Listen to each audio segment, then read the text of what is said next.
AP assembly ఎన్నికల్లో TDP, Janasena, BJP కూటమి record సృష్టించింది. వైసీపీ ప్రతిపక్ష హోదాను కూడా దక్కించుకోలేక కుదేలైంది. కూటమి తరఫున చంద్రబాబు ముఖ్యమంత్రిగా ప్రమాణ స్వీకారం చేయనున్నారు. ఎన్నికల ముందు సూపర్ 6 హామీలను చంద్రబాబు ఇచ్చారు. అలాగే జనసేనాని పవన్ కళ్యాణ్ సూచించిన కొన్ని హామీలను కూడా వాటికి జత చేశారు. వీటన్నింటినీ కొత్త ప్రభుత్వం అమలు చేయవలసి ఉంది.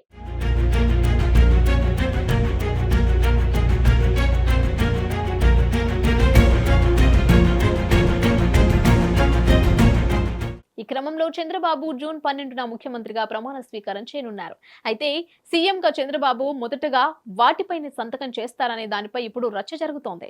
చంద్రబాబు మొదటగా మెగా డిఎస్సీ పైన సంతకం చేస్తారని తెలుస్తోంది. ఆయన కూడా ఎన్నికల ముందు ఇదే విషయాన్ని ఎన్నికల ప్రచార సభల్లో చెప్పారు. నిజానికి ఎన్నికలకు 2 నెలల ముందు వైసీపీ ప్రభుత్వం డిఎస్పీని ప్రకటించింది. అయితే కేవలం 6200 పోస్టులకే ప్రకటన ఇచ్చింది. అయితే ఎన్నికల షెడ్యూల్, ఎన్నికల కోడ్ తో దానికి బ్రేక్ పడింది. యువత పెద్ద ఎత్తున ఎన్నికల్లో కూటమికి జేకొట్టడంతో వాటిని సంతృప్తి పరచవలసిన అవసరం కొత్త ప్రభుత్వంపై పడింది. ఈ నేపథ్యంలో చంద్రబాబు ముఖ్యమంత్రి హోదాలో తన తొలి సంతకాన్ని మెగా డిఎస్సీని పెడతారని తెలుస్తోంది. మెగా డిఎస్సీ పేరుకు తగ్గట్లే భారీగా టీచర్ ఉద్యోగాల నియామకాలకు ప్రకటనిస్తారని తెలుస్తోంది.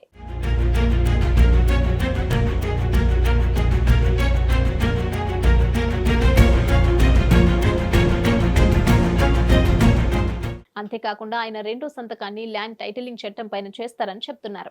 ఎన్నికల ప్రచారంలో భాగంగా చంద్రబాబు, పవన్ కళ్యాణ్ ఈ అంశాన్ని పెద్ద ఎత్తున ప్రచారం చేశారు. జగన్ మళ్లీ అధికారంలోకి వస్తే ప్రజల ఆస్తులు వారికి చెందకుండా పోతాయని ఉధృత ప్రచారం చేశారు. వైసీపీ ఘోర ఓటమితో ఈ అంశం కూడా ప్రధాన పాత్ర పోషించిందనే అంచనాలున్నాయి. తాము అధికారంలోకి రాగానే ఈ చట్టాన్ని రద్దు చేస్తామని చంద్రబాబు, పవన్ హామీ ఇచ్చారు. ఈ నేపథ్యంలో సీఎంగా చంద్రబాబు రెండో సంతకం ల్యాండ్ టైటిలింగ్ చట్టం పైన ఉంటుందని సమాచారం.